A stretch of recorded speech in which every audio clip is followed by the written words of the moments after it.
Hello, welcome. I'm Richard Clarke, and I'm hosting this satsang. I've followed Ramana Maharshi since 1990, and upon retirement, my wife Carol and I moved to Tiruvannamalai, home to Ramana Ashram. We lived there for 8 years and now live by Lake Chapala near Guadalajara, Mexico. I've offered this kind of satsang for more than 10 years, first in India, now in Mexico. I am a seeker just like you. I have been blessed with years of deep teaching and practice, and I just want to share with you what I love.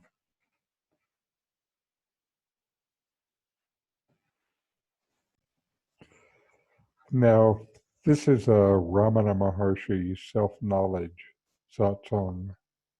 We focus on self-knowledge since, as the Bhagavad Gita says, self-knowledge is what brings self-realization. So I say, know yourself and be always free and at peace. Now, this is Ramana Maharshi about the age when Who Am I was transcribed at age 21. Ramana gave these teachings when he was just 21 years old. Just imagine that. And now we will go to the Who Am I? We're on paragraph 4. And paragraph 4, Ramana says, if the mind, which is the instrument of knowledge and is the basis for all activity, subsides, the perception of the world as an objective reality ceases. Unless the illusory perception of the serpent in the rope ceases, the rope on which the illusion is formed is not perceived as such. Similarly, unless the illusory nature of the perception of the world as an objective reality ceases, the vision of the true nature of the self on which this illusion is formed is not obtained. This is the first of several paragraphs about the mind. The reason there is so much focus on the mind is this.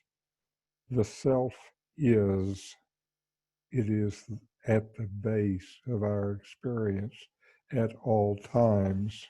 We just don't notice. What stands in the way of our direct experience of being the self is our ignorance, also known as Maya or illusion. In the rope seen as snake metaphor, we see the snake, not the rope. The snake is only an idea, only a misapprehension, ignorance of reality. This ignorance consists only of thoughts and more complex ideas, thoughts built of other thoughts. We may see the mind as a complex and powerful force, but the mind, if you look closely, turns out to be only thoughts. When the thoughts stop or you do not give them reality, then the ignorance stops too, at least for that moment. Do you stop existing then without the thoughts? This is important. As long as the mind is active, there seems to be a separate world, an ego-I identity within it. And this mind's view is then projected onto the seeming world and held to be reality. As the Chan poet Stonehouse wrote more than 1,000 years ago, the mind creates the world. The initial focus of all knowledge-based spirituality is quieting the mind. Ramana said that best for this is who am I, this inquiry, because with this approach, the path and the goal are one and the same. You look for knowledge consciousness with your own knowledge consciousness. When you inquire into the self, it's not to gain the self, rather it is to eliminate the ignorance. Unless the ignorance is eliminated, you will not have the direct experience of the self that you are always. Now, here are a few questions for your reflection. When you have an erroneous idea, then obtain the knowledge that shows the error. Where does the erroneous idea go? Was it ever real? Has anyone seen the world without a mind? When your mind is quiet, do you still exist? Who knows the mind? Does the sense of I arise from this mind? Now to our videos for the week. First is Swami Sarvapriyananda, and he's the dynamic young monk who is now spiritual leader of the Vedanta Society of New York. And he will talk about who is the witness of the mind.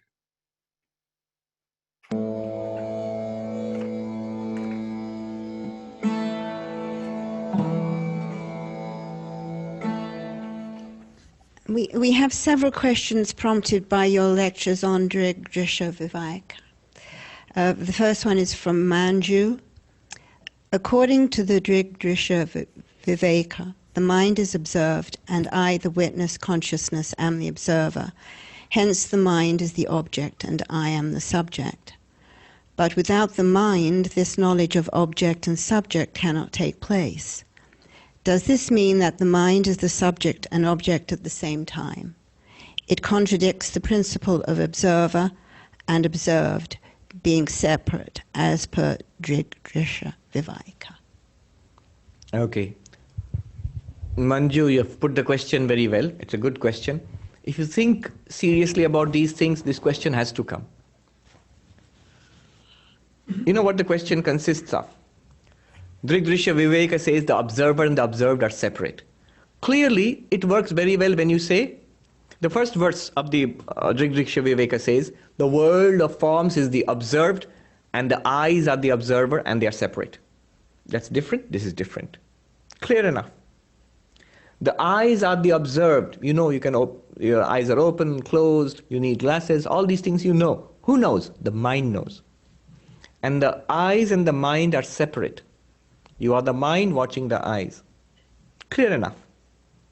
Then third stage, the mind is also the observed. You know when you are happy, you know the misery, you know that you understand, you know that you do not understand, you know that you can remember, you know that you cannot remember. All of the activities of the mind are clearly evident to something within you. So that something is the witness of the mind, and the mind is something separate from the witness. You are the witness of the mind, and through the mind, the witness of the body, and through the mind and the body, witness of the world. Okay, this is what the first verse says. Now here, a discerning person will say, hold on. Eyes are separate from the object, clear enough. Okay. One step back. Eyes are separate from the mind, eyes are a different entity, mind is a different entity, clear enough. Because the mind observes the eyes.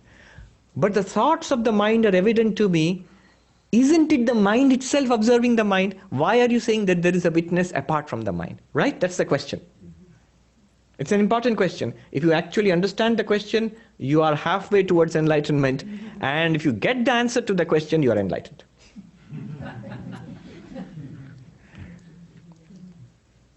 Listen to this carefully.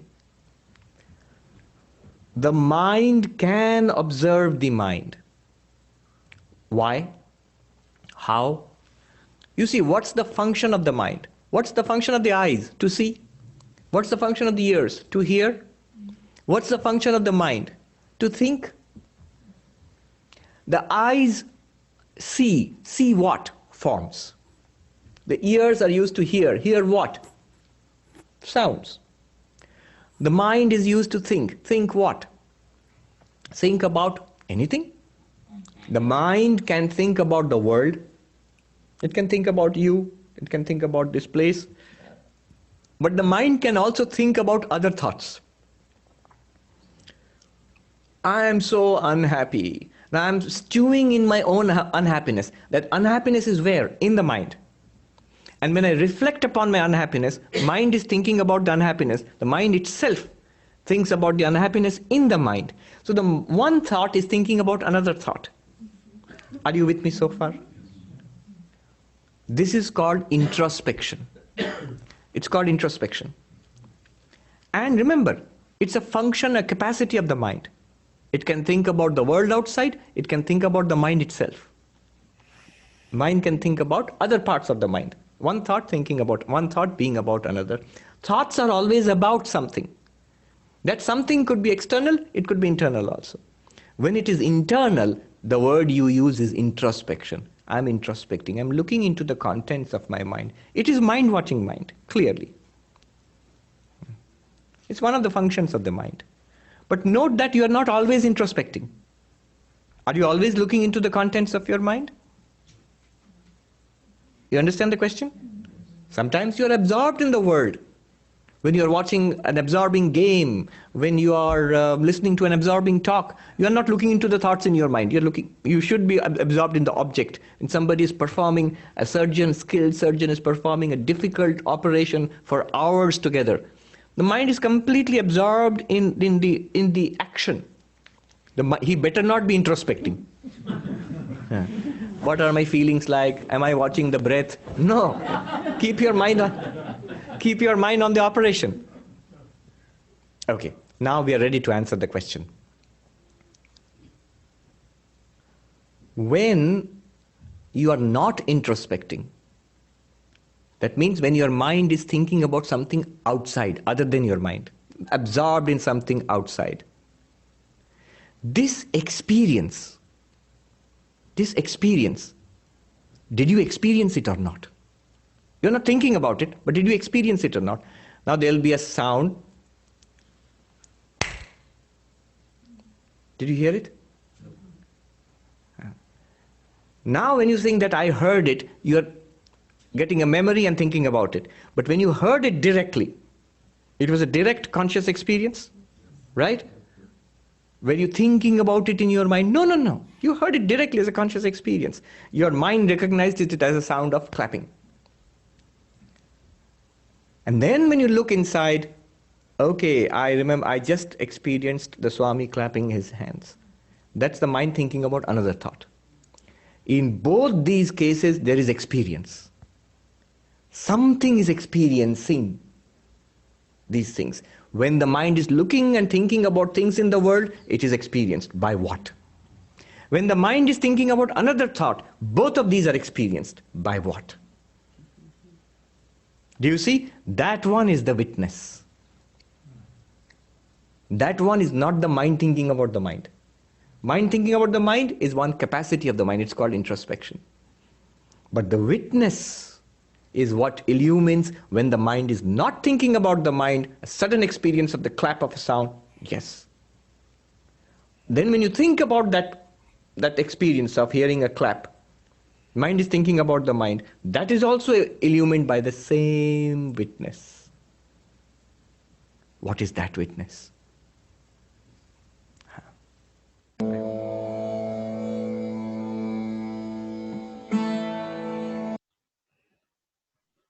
And next we have a selection from Mooji. And Mooji is one of the most popular teachers in Ramana's line. And while we were in India, we went to many Mooji satsangs. And here, this is a dialogue between Mooji and someone at his satsang about the difference between the mind and the self.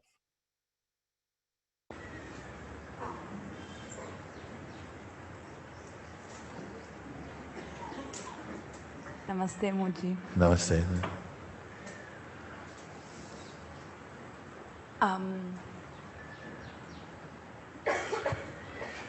It's very... My heart is really beating now, so... I hope so. More than usual. More than usual. And kind of shaking as well. I really would like to thank you because it was kind of a casualty because I'm here in Rishikesh for a different reason. And someone just said that I have been here and was so, inspiring. So I said, okay, let's give a try. And from the first time, I feel like you're my friend. I always know you. It's like my old friend. Like, oh, here you are. And at the same time, it was hard because you just point of my mind, my ego, straight. It was like, wow, I didn't knew that. Well, I'm in a path where I can see it, but not as clearly. So thank you, because now I see how much I have to work about it. I know you say it's easy, and when I'm here and you do all your exercise, I can feel it's so clear, it's so the base, it's just taking off everything and just the essence there. But yeah, the mind proposed me like the normal life, everyday life, my life back home, and say, what's going on there? Like, and sometimes I really can stop it and say, I'm here. It doesn't exist actually, And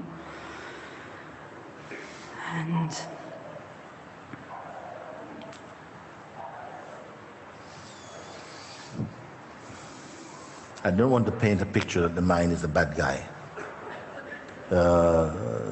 Somehow mind is hugely a part of the story, of the human story, the world story, life story, because it, as soon as the beingness determines to paint a picture of itself as a person and live in that mode or model of a person, then it's as though the mind takes up a role to come into form with that person and to play as a friend and enemy in some way with it in this play of life. And a relationship is formed there that feels like a oneness to such an extent that most human beings, we don't know the difference between our mind and ourself. And I feel it is important to begin to discern the difference between your mind and yourself. And by that what I mean is that you can live without your psychological mind, but it cannot live without you. And you must judge which is the greater and stay with the greater as the greater itself. You see, I am looking at my hand. My hand is not looking at me. I am looking at the mind. The mind is not looking at me. Mind has no life apart from me. I am the weakness. These things must be clear for you. When they're clear for you, he cannot dominate you. Has been dominated me, for a long time, so... Yes.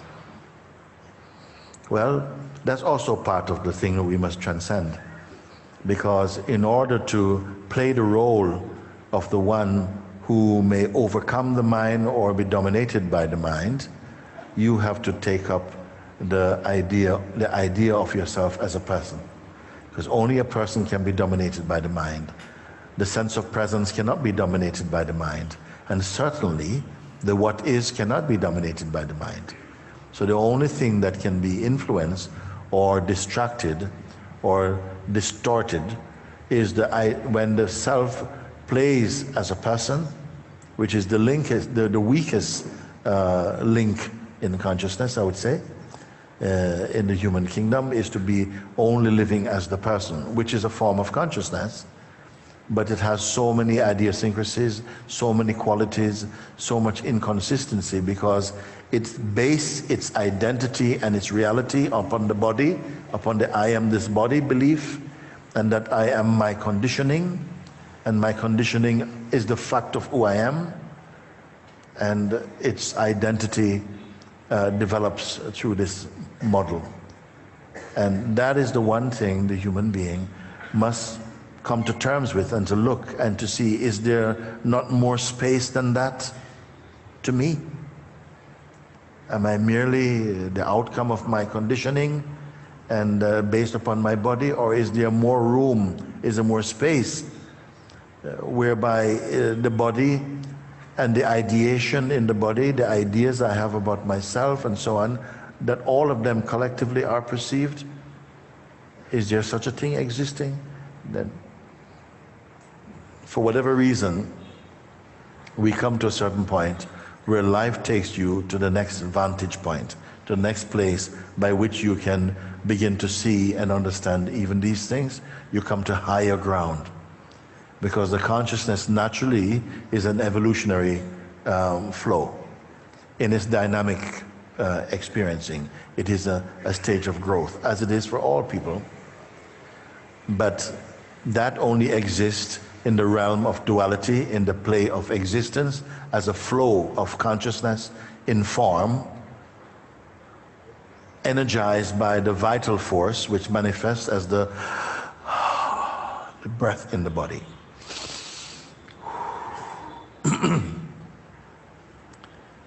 That belongs to that realm. Beyond that, and still very present here, is the realm I've just been introducing to. The place of what I call isness. The invisible inside the visible. The source from which where all life emanates. It cannot be understood by the mind. There are no teachings there. There are no religions there. There's no politics there. There's no ego there. Discovering this, a human being goes from mortality to immortality. Actually, when we do this exercise to leave everything apart, and I feel kind of relief. Yes. What's past and idea of me, I feel really, oh my God, thanks. But at the same time, when you talk about resistance and fear, I can feel when I'm really getting closer to this grace, I feel death and something of panic grab me. This is one of the aces up the sleeve of the mind itself, because it will put in front of you death, you see, and you will feel, oh my God, I can't go further. If I go further, I'm going to die or something.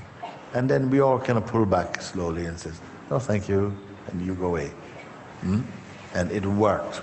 It worked, that threat. Because it tells you, if you go any further, you're going to get this. You go, oh, yeah, what about this? And you are off. The fear that somehow, I'm not supposed to come this far. I'm not supposed to trouble that. That's not my business. That's too deep or something. The all nonsense thing. You see, you have to bear that. Can you bear the attacks of your mind? Because he's going to come. He's called the deceiver. You may have heard this term. The one who deceives you. Who puts in front of you something and then you... But he cannot deceive you by himself only. It needs your cooperation, your belief, your acceptance. And that will seal the deal. If you look at it and you don't accept, you transcend it with the wisdom or insight, then he's gone. He can't. You're out of its reach. So normally, as you feel that you're coming into grace, you're coming into that ultimate place of seeing. Somehow, what is that? It's almost just to put you off the scent. It's like the mind begins to throw stones in the bush. So you, what was that? And then boom, where was I? You don't remember where you were. But after a few times of that, you're catching how the game is, and you'll just stay put where you are, and you will complete your seeing. I'll try my best, but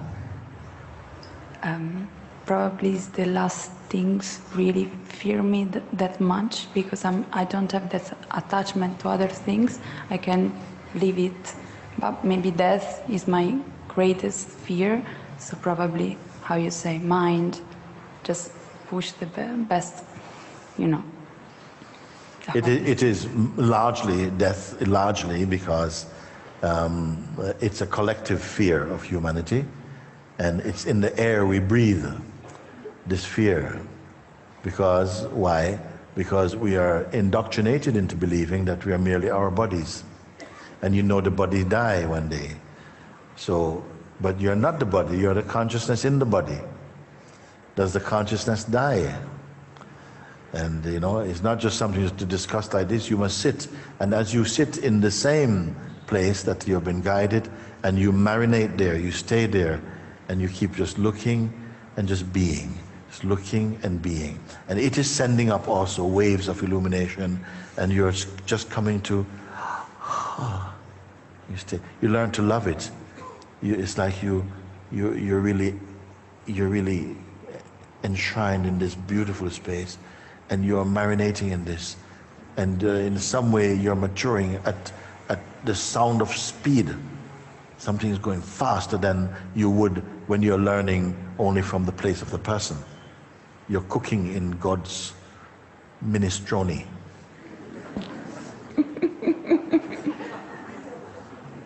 Yeah, it's good if you have your own room. You can sit quietly. Stay there like that. Don't, you see? Then you come to know even without studying. Simply, illuminations are coming just spontaneously for you. You see? And the sense of you and it is diminishing. The distance of you and the God is diminishing. You're merging your sense of separateness in the natural wholeness of what is. You see? And you're experiencing not, oh, I'm going to die. No, but my gosh, I can't wait to shed even this. You see? I tell you what happened, when I was a child, and we used to live in a very long wooden house, and many children were in this yard. I didn't know whose children was whose parents, in fact, because we always eat at each other's house and stuff, So it was quite a nice childhood, actually. And sometimes when it rains, we had a big long veranda, about as wide as this place, yeah? Long veranda. When it rains, on this tin roofs, this kind of, like this. How beautiful it sounds. Have you listened? It's very, very nice. The nicest place to be under the rain. We all pile up on the veranda, and some adult will come and tell us stories, mostly ghost stories, actually.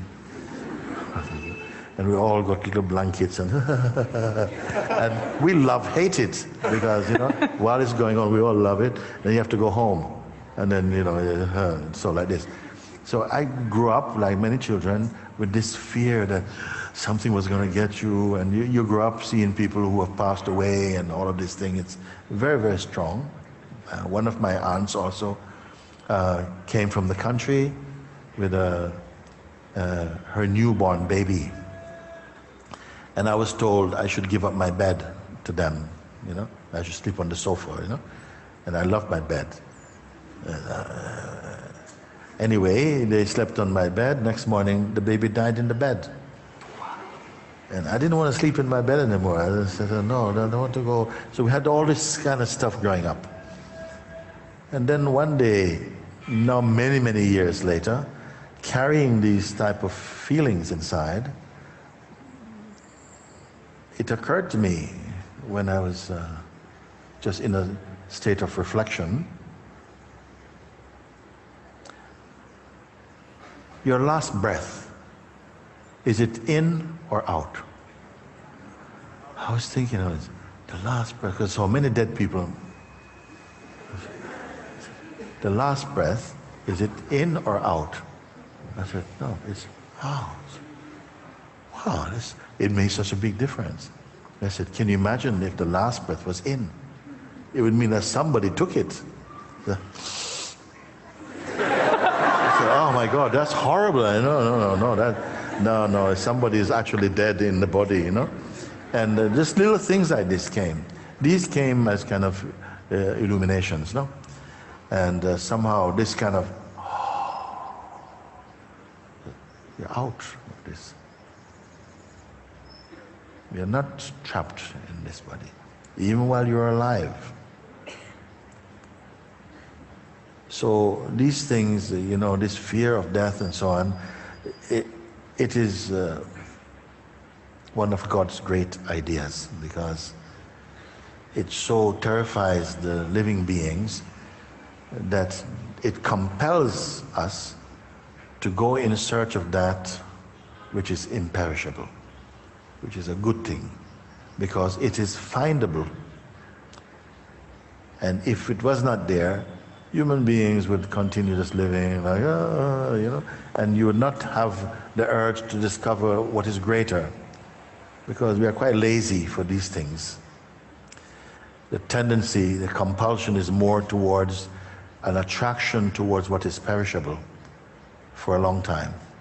So much of our life is put to gain and retain what is perishable by nature. And even the body that we need to enjoy the things that we desire, even this also is perishable. Is there anything in any part of our existence which is imperishable? I would imagine that you're here to find out. And I feel I've got good news, not just as news, but as experience. And this is why I asked you, when you're here, you leave everything, because mostly our own thoughts are molesting us. That's why I say leave it outside. Don't bring it into my room. Leave it outside. And then what are my thoughts outside? It's like your lady's handbag. It goes everywhere with you, you know. I said, no, leave it outside. Leave everything, including the idea you have of who you are, leave outside. And something feels naked and vulnerable, come on in. And just sit with this, don't put anything in, and simply look and feel what is here now. All your paraphernalias are taken away, including your favorite one, your I person, for a moment. And what remains? So you are given the best chance to have the cleanest, incorruptible view and experience of what is here. And what have you found?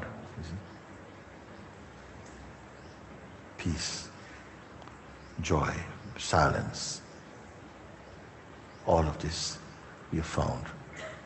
And when does it end? Where did it begin? People are speaking. It cannot end. It does not begin. They're not saying, let me think about it. They're speaking like knowledge. You're not saying, let's go and discuss it.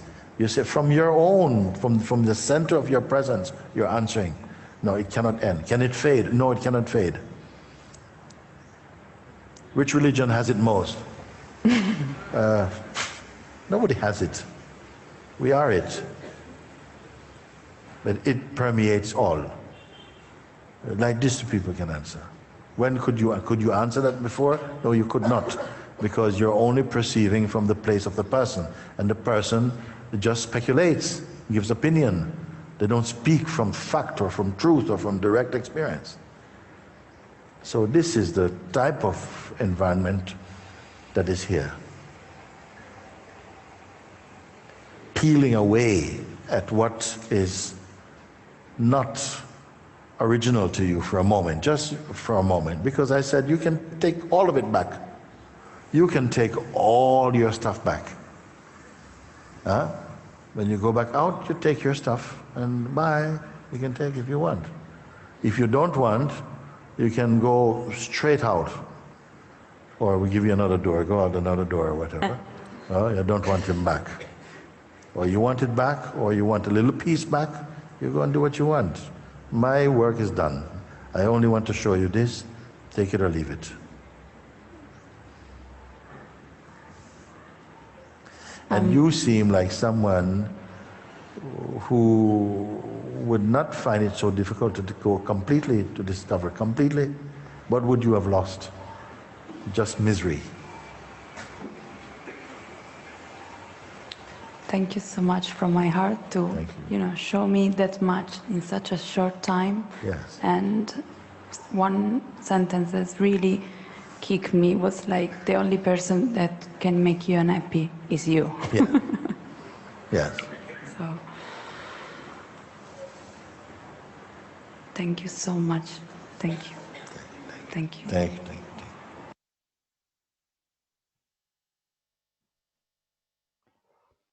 Now we will listen to Nome, and as you are listening, meditate along with him. He wants you to experience what he is talking about. Experience it, not just think about it. This video is the reality of the self.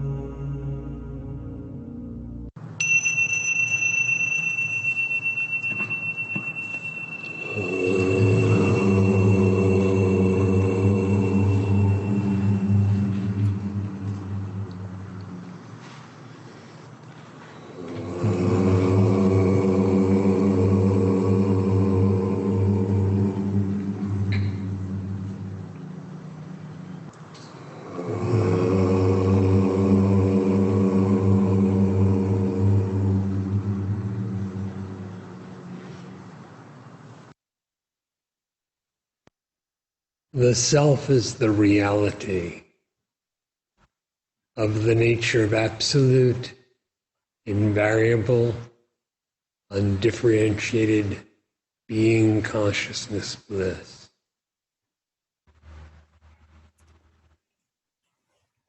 What you suppose as your identity, that is to be the self, determines what you assume to be reality.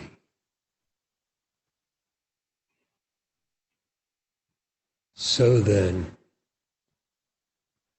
if you assume yourself to be an individualized I, there is then also this regarded as real.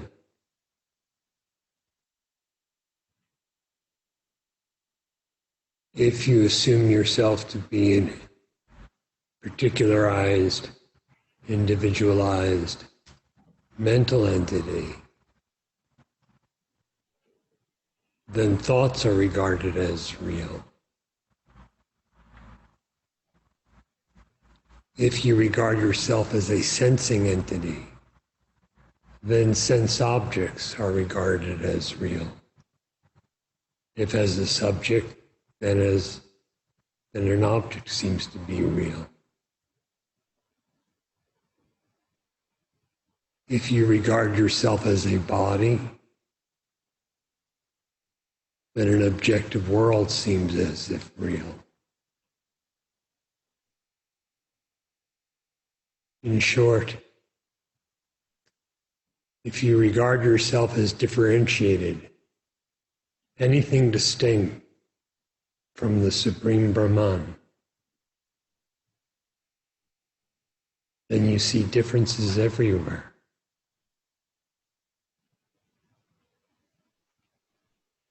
If you regard yourself as a jiva, then there are distinct jagat and para, the world and the Supreme.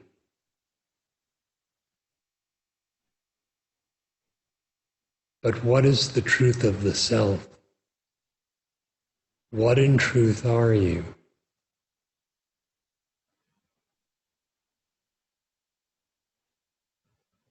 The changeful body cannot be your immutable existence. So what then are you?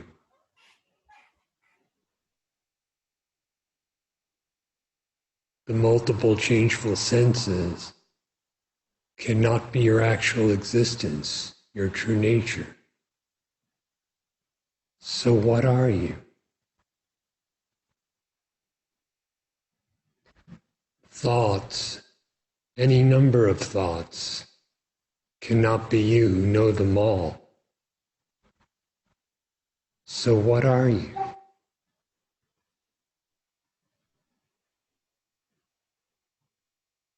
The notion of being an individual cannot truly be what you are.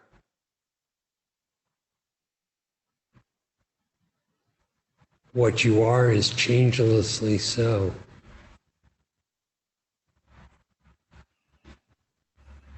And if you are not any of these things,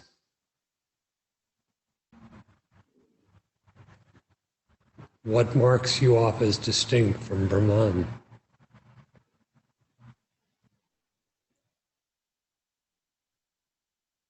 If you are Brahman, then there is only Brahman.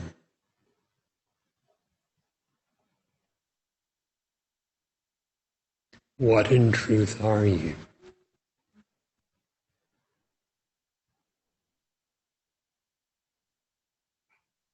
If you are the reality, then you experience yourself alone, everywhere and at all times.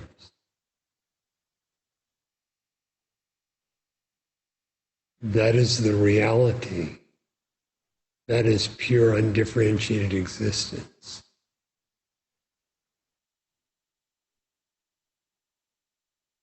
What is not real is not yourself, and what is not real does not actually exist.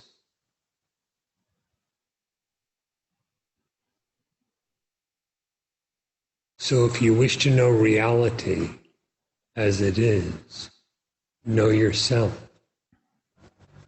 But if the self is known, there is nothing else to be known, nor is there a distinct knower thereof.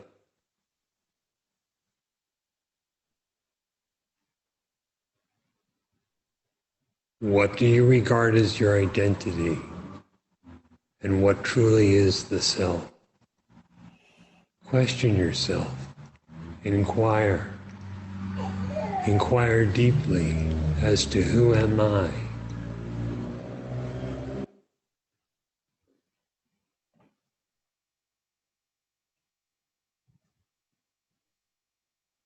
If there is no I, there is no this. And all are only the Supreme Brahman, your own true self.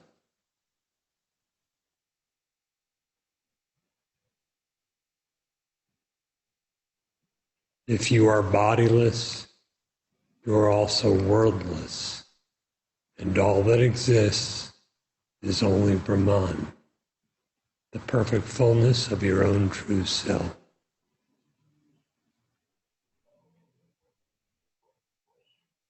If you are thought transcendent, then there is only the inconceivable, that pure being, consciousness, bliss.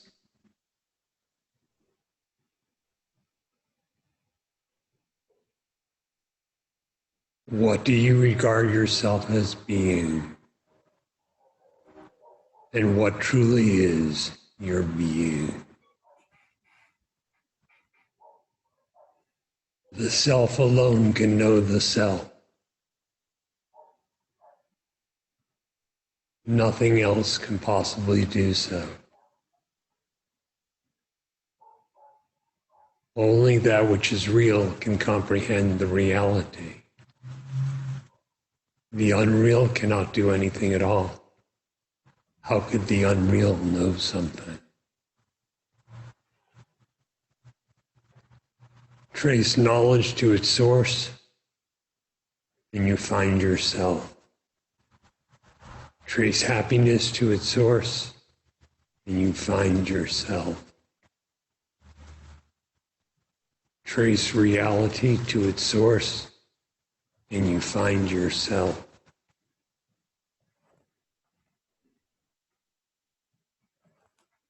What is the self?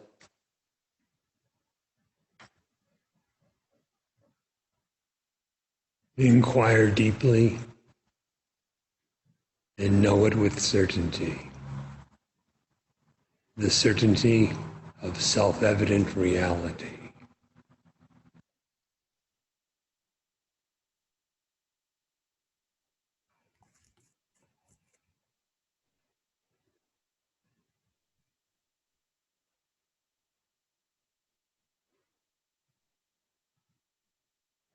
And now we will take a few minutes and do some inquiry, and I'll give you a little guidance during the inquiry. Sit in a comfortable place, feet on the floor, eyes closed, and take a couple of deep breaths.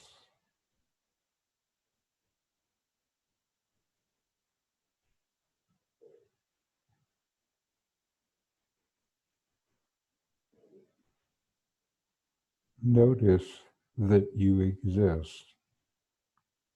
You exist, and you know you exist without thought of it or sensing it. You exist, and you know that you exist.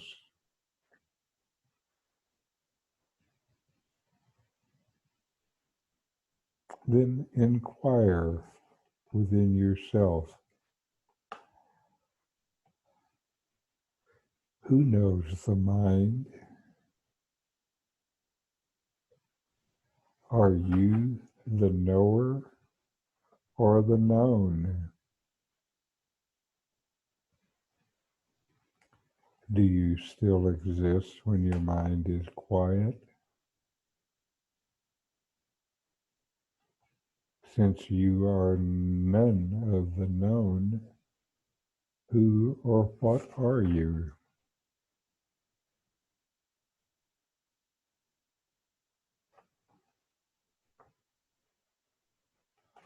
Does any mental state touch your being, your consciousness?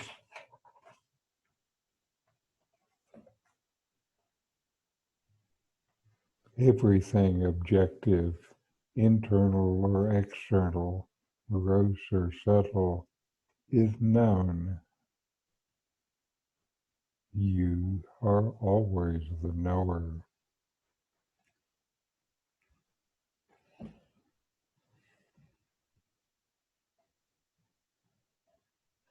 Who is this knower?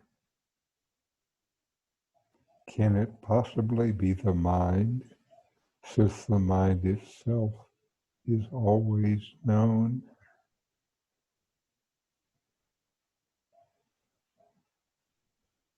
Who is the knower? Just who knows all this? And who are you?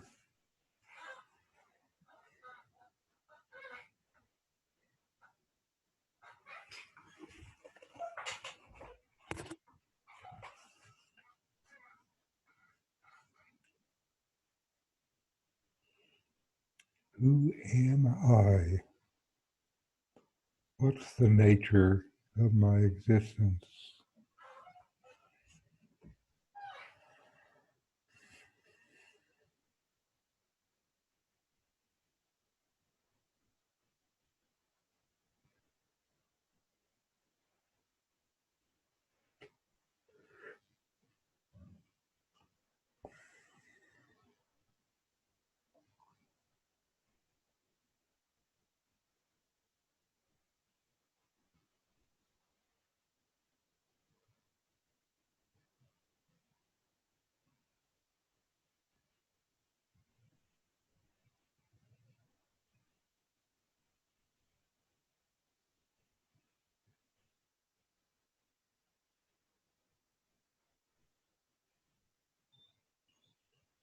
Who am I?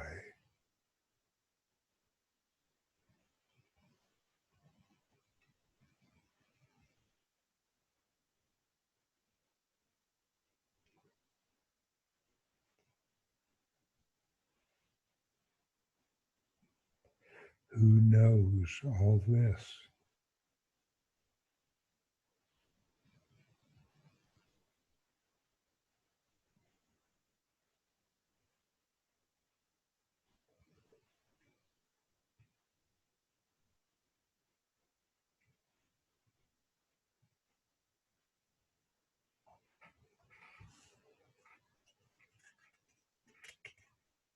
All right. Come back to the room and open your eyes. And we're going to end with a short chant.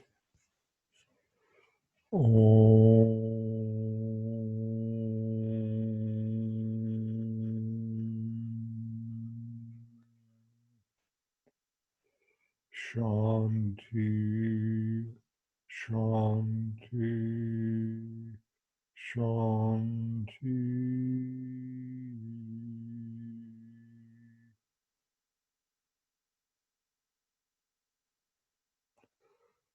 And now, if this satsang was of interest to you, I have more resources, a free book site, a YouTube site, and my blog. The URLs will be on the screen next. There will be more of these satsangs in the coming weeks as we continue with this series based on the Ramana book, Who Am I? The version of the book that we use for this series is Who Am I? With comments, and this is available on the free book download site. Thank you for sharing this with me today.